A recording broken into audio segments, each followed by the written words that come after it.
So let's see what we have here.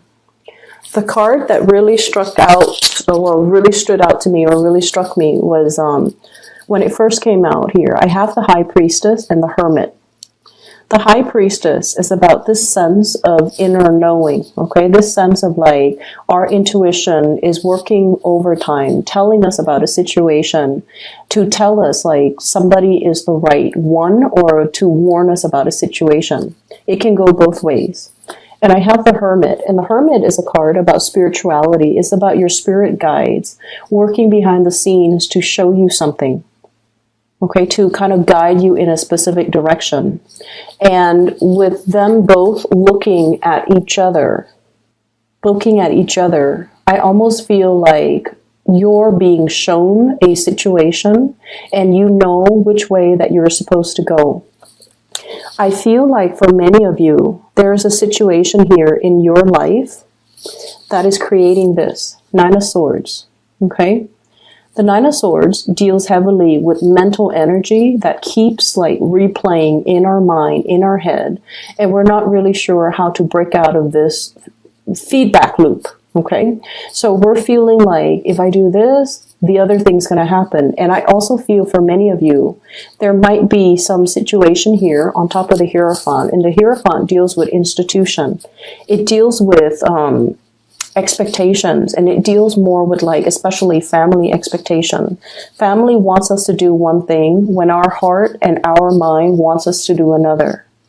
And I also feel like this is the month where you kind of have to drown out other people's energies, other people's expectations, drown out the noise and just really focus on what you need to do. For many of you, I feel like you might be on the older age spectrum. You might have gotten out of, like I said, I feel like I'm getting an energy of a group of people that have been single for a really long time, and you're getting out dating. You're getting out into the dating world, and you're almost like trying to find that more practical relationship, the more practical relationship partner. You're looking for companionship. You're looking for somebody that, you might not like want to get married, might not want to, go through the whole spiel again with the family planning, joining up your finances, joining up your assets. You might have recently gotten divorced. You might have been separated, and you're getting into the world trying to date again. And what you're really after is a lot of compatibility. You're not trying to go wild. You're not trying to find somebody who wants to, hit the club every weekend. You're not trying to find somebody who's still trying to find their way in the world. You want somebody who's already where you're at, who's like meeting you where you're at. Somebody who, have hobbies. They have a lot of things that you both can talk about. They have common interests. You're trying to find that relationship that is a lot more compatible. So in the back of your mind, it's almost like I'm looking for companionship. I'm looking for compatibility. But there is another on the flip side of that, which is the Ace of Rods. This is passion, chemistry. This is like a budding new romance that many of you have found yourself in, okay? And so on the one hand, we're looking for a safe choice, and there might be a safe choice that's coming in, somebody that you know is already on your same page. They've been there, they've done that, and, you feel like this could be, the perfect life partner moving forward. You might not need to, get into the whole marriage, children, settling down, joining up your bank account. This could be somebody who's sufficient on their own. You're sufficient on your own. You both need a lot of quiet time, and you both need a lot of space, and you feel this is a safe choice, but there's another choice that's really beckoning you. And it denotes to me great passion, great chemistry coming through between you and another person that you might have been trying to downplay, or you might have felt like it was a missed opportunity.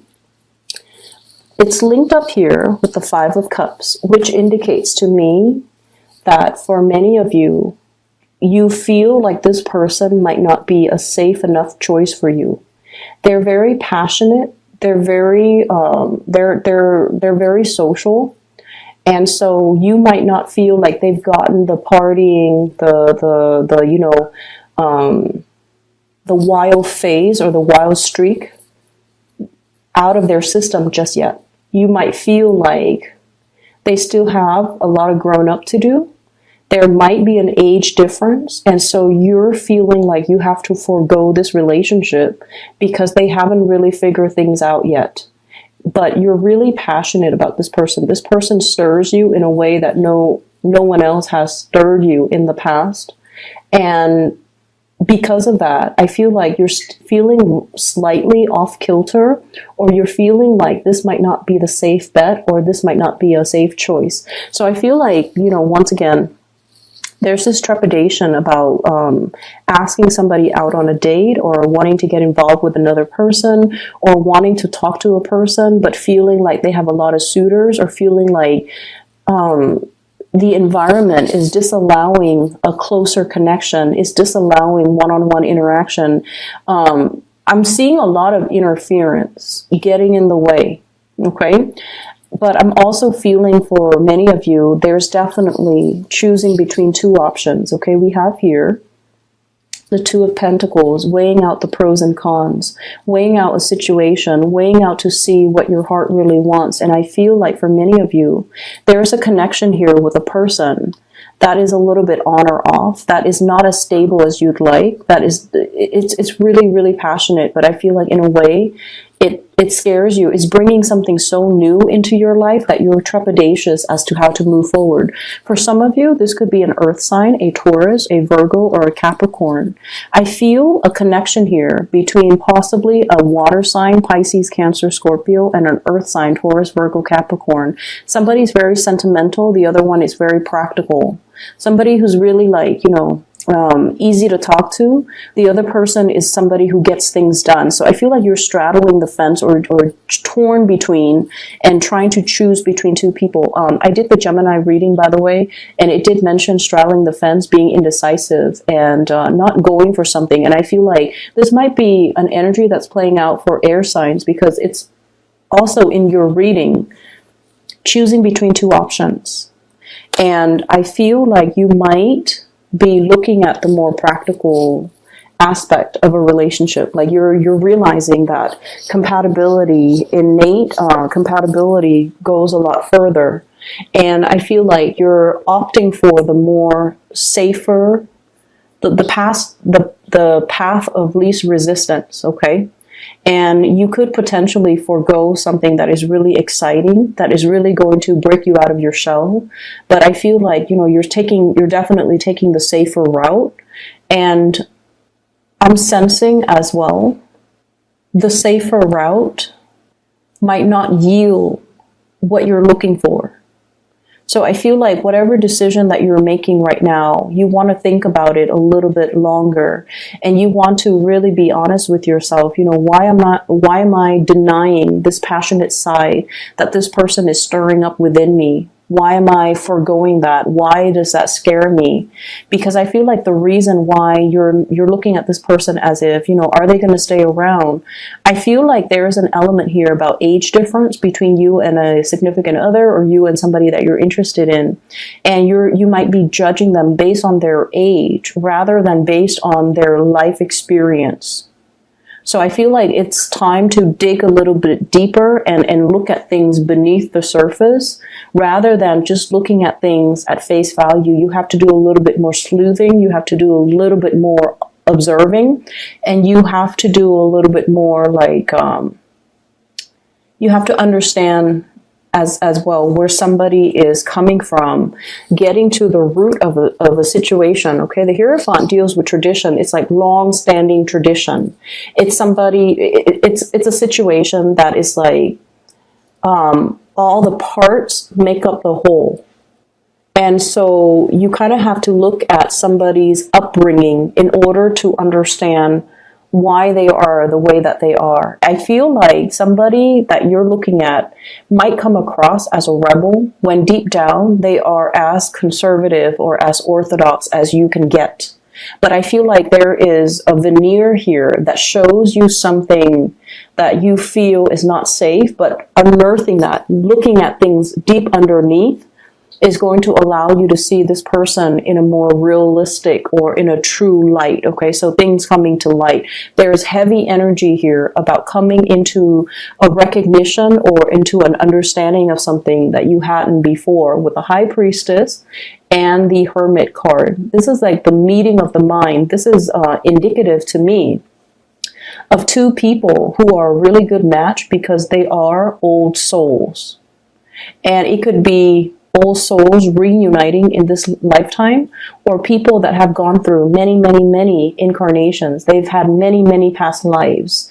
And so even though they're reborn in this lifetime as a baby, they still have that knowledge from all their past existence to be able to look at life in a very old lens, okay? So you are dealing with someone who is very independent. Both of these cards indicate people who are very self-possessed. They don't need validation from their external environment.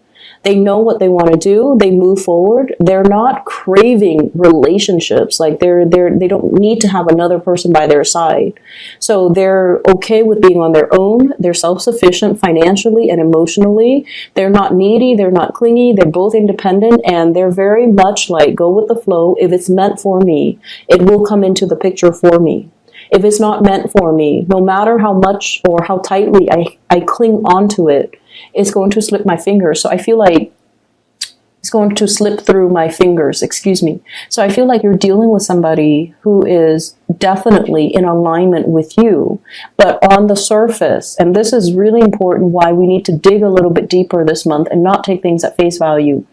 On the surface, they might seem childlike, younger, more attention grabbing, more needy in your eyes. But I feel like deep down, they are indeed a very old soul. They've dealt with their fair share of disappointments in life.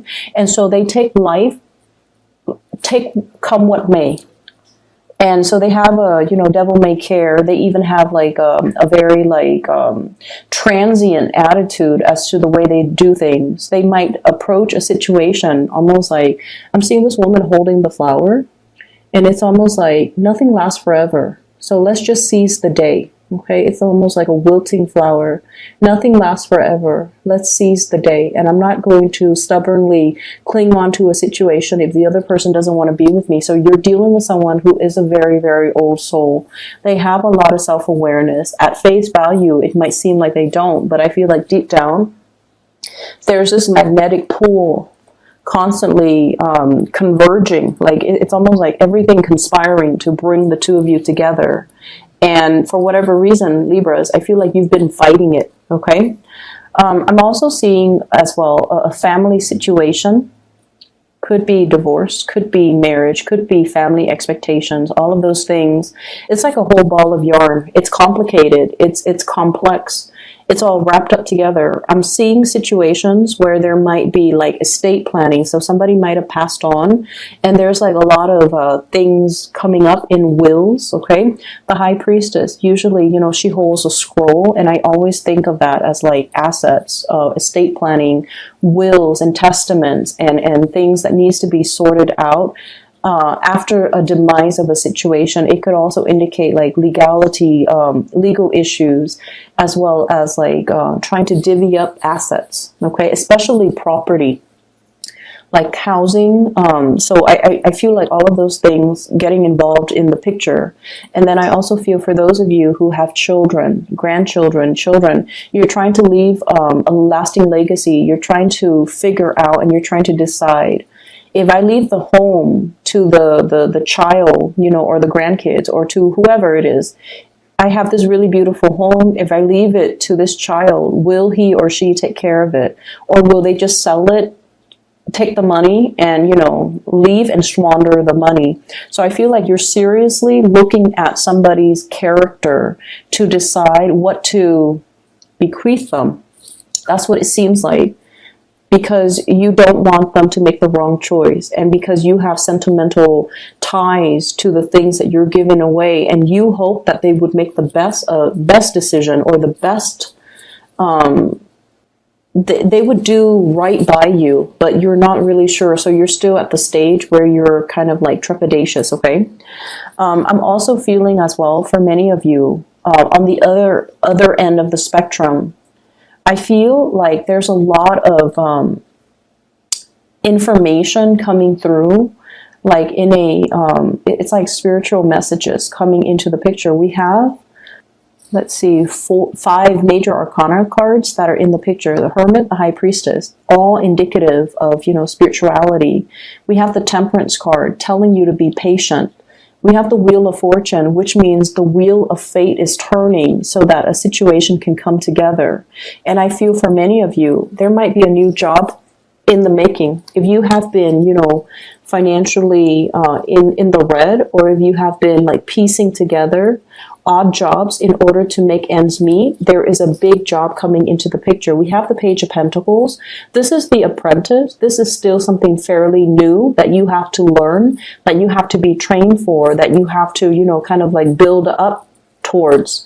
But it's the beginning of something that you can build upon. Whereas if you're in this situation where you're piecing together odd jobs here and there to make ends meet, this is not a good place for you to be. So they're kind of telling you, you have something brand new that is really going to change your life. And it's something that would be more in alignment with your passion, your skills, and your capabilities.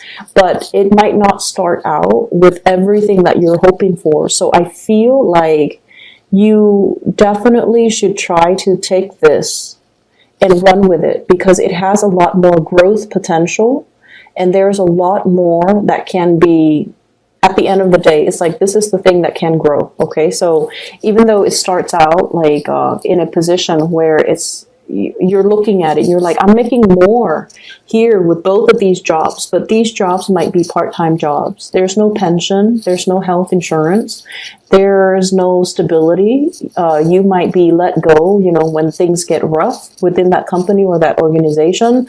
The work itself seems to be flexible, so it gives you that freedom of movement. But at the same time, you have to be at a point where you care a little bit more about your financial future. And so take on this. It's going to give you a lot more stability.